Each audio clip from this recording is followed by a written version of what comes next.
Hello and welcome to Wild Sounds of Film Podcast. I'm Kierston Dreyer here with my co-host Matthew Toffolo, and today, Matt, we are continuing our series on 10 films that changed history. Do you want to talk about a horror film that changed history after all, because Halloween is not that far away? Oh, sure. Okay. Also, my era movie, the BLAIR WITCH Project, right? This is actually one of the interesting Venn diagrams where, Kierston's movie Zeitgeist Time and Matt's movie Zeitgeist Time intersect, because I was old enough to understand the Blair Witch Project and why it was important, and you would have watched it too because it would have been in your zeitgeist as well. We were just at opposite ends of the bell curve. Yeah, I was coming out of school and you were going into school. Yeah. Primary school. But no. Yeah. So you were grade 4, I'm assuming. You were in grade 4 when this movie came out, right? Grade 4 or 5, yeah. I was living in Canada when the Blair Witch Project came out. I remember that. Or the year I moved to Canada. It was 1999. So I was 8. I was in 3rd or 4th grade. So, all right, so the Blair Witch Project tells a story of these 3 student filmmakers who go into the woods in Maryland in 1996 to record a documentary about the local legend. The students are lost, but a year later, at least this is how it's presented in the media hype for this film. A year later, their footage is found, and the film presents itself as a rough cut edit of the found footage, which implies the filmmakers met dark and paranormal ends. Right? So the media of this film, the history behind it.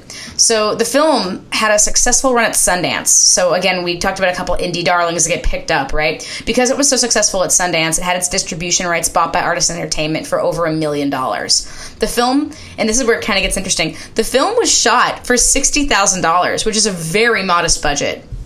Yeah, I don't even know if it was shot for that much. I think it was shot for, I think that the original movie was shot for a few $1,000s, and in the order to scope it to mainstream movies, they added more money and some sound design and things like that. But I think the original movie was done for nothing at all. Yeah, well, and that's the thing, and I'll get into why this was so effective. And you're right, they probably did add money into it to kind of boost it up a little bit for more mainstream audiences, but originally very, very modest. And it was shot in 8 days. 8 days in October in Maryland on the super, super shoestring budget. Despite that, it grossed over $250 million in the box office, and it's considered a sleeper hit, and remains to this day one of the most successful independent films of all time. I think it's the number 1 most financially successful film of all time. And you mean that with how much it cost to make versus how much it made?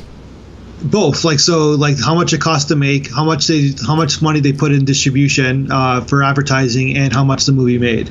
I think it made percentage wise, it's the most financially, you know what I mean? I think they made a 2,000% more than the actual marketing budget. Oh yeah, no, totally. It absolutely is one of the most successful independent films of all time. But just in general, it's an incredibly successful film just because of the rate of success versus the cost of production was so high. The production cost was so minimal and the success was so wildly successful. There's no way that it can't be an absolute blockbuster financially. And it's considered a sleeper hit. That's what I found. And I was like, what's a sleeper hit? And then I realized that it's an industry term for a piece that is very successful, put with very little marketing, and it's a gradual success film. Although this film did make a huge splash when it came out. So, yeah. It was the first film that, because you weren't on the internet, I'm assuming, when you were 7 years old, right? Or 8 years old? Not without parental consent. Okay, so I was on the internet pretty early on, so 96, 97, 98. So this is when we were just there was no search engines, there was obviously no social media, so people were consuming their content and sharing their content through email addresses, right? Which was a huge thing, right? Especially for people at university at the time.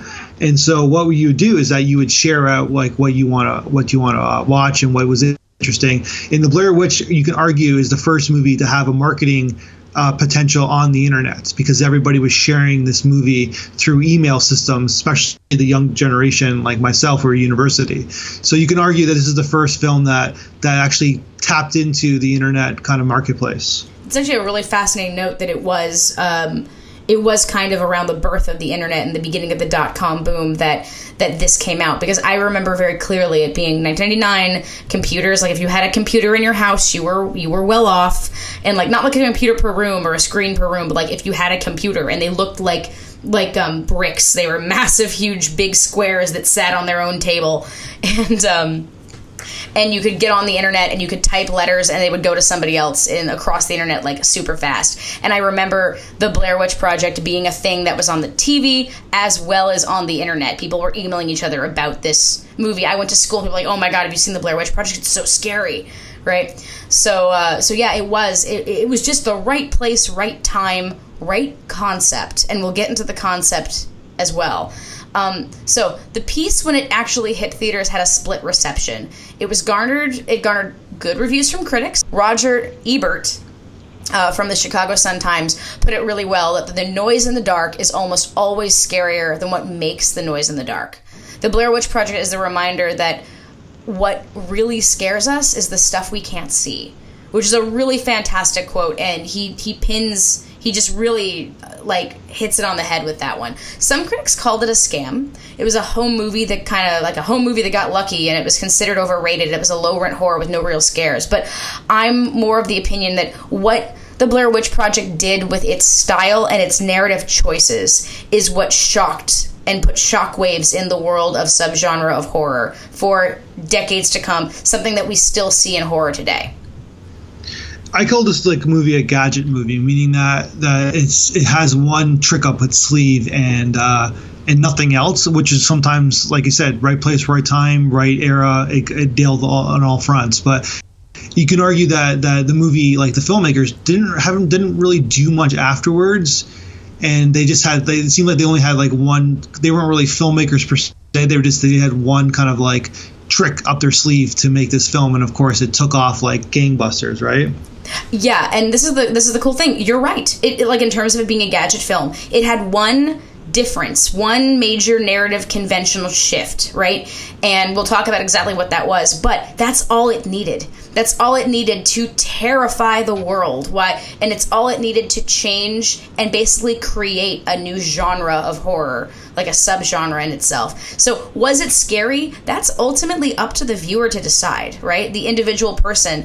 But you can't argue that the narrative structure and the choices they made were completely different to everything in conventional horror up to that point. So regardless of the plot and the critical reception, it cannot be argued that the Blair Witch Project didn't have a legacy. So it's largely credited as the maker of the found footage film style, and the style and subgenre would be founded and would spawn subsequent horror movies for years to come. So from Paranormal Activity to Cloverfield to The Last Exorcism, they all use this idea of kind of documentary found footage style filmmaking. And there are films that are credited with striking similarities, like the Cannibal Holocaust and The Last Broadcast in terms of the basic narrative style. There was also backlash because the Blair Witch Project purports that the found footage they got was genuine, and really it wasn't. It was more a structured improvisation from the actors and a general hit these beats for this narrative structure style. They didn't have a script. They had a beat sheet, and they were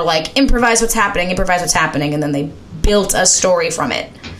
Yeah, so you talked about Paranormal Activity. I think they made more than a few films of that, and that's the film that kind of it's sort of like an architecture structure. You have someone makes the first building, and it's it's so unique and so innovative, but then it's the second building that kind of refines it and says, okay, I love this concept, great concept, I'm going to steal this concept, all right, but I'm going to basically refine it and make it that much better. And that's, I guess that's what you can argue, that's what Paranormal Activity did, right? So totally, with absolutely. The found footage concept. Yeah, no, it was, and that was the thing. Using this found footage gave a new genre to horror. And what was amazing about it is that, as what Roger Ebert really coined, it's something that I was taught in film school that's always stuck with me. It's that what's most scary is what our imagination fills in the gaps the filmmaker doesn't answer, right? Yeah. So the main reasons that it was important is that it gave credit and provided more light to the commercial value and profitability of independent films.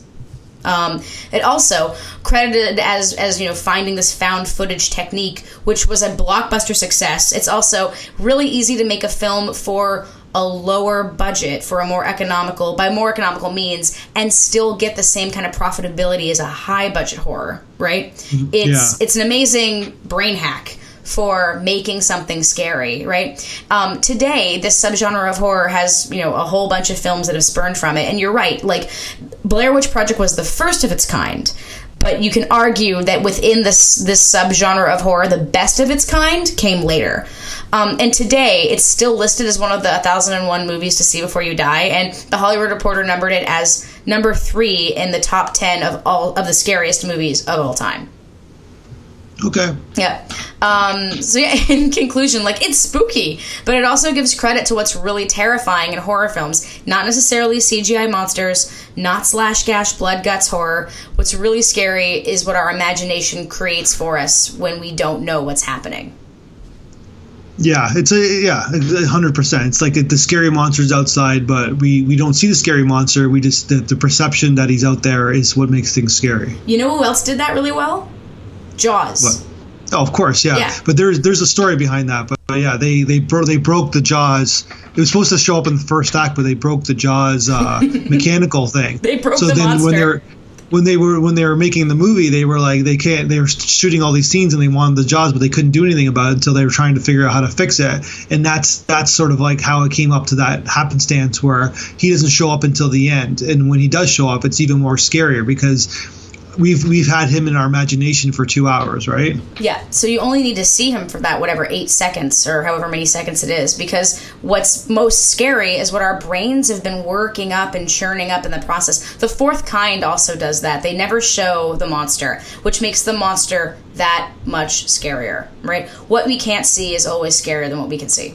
Yeah. All right, so sometimes I type words on Twitter. There's not many of them, but I'm trying to tweet more. If you want to follow me, you can at the Kierstonator, so KIERSTONATOR. You can also find me at Kierston or at kdryer@wildsoundfestival.com. You can reach Matt on Twitter at Matthew Toffolo, TOFFOLO. You can also write the podcast at podcast@wildsoundpodcast.com. Hit either of us up on Twitter at our Twitter handle WildSoundPod or on Facebook at Wild Sound Podcast. You got anything else, Matt? That's it. We have so many more amazing films in this series, so I can't wait to tell you what's next.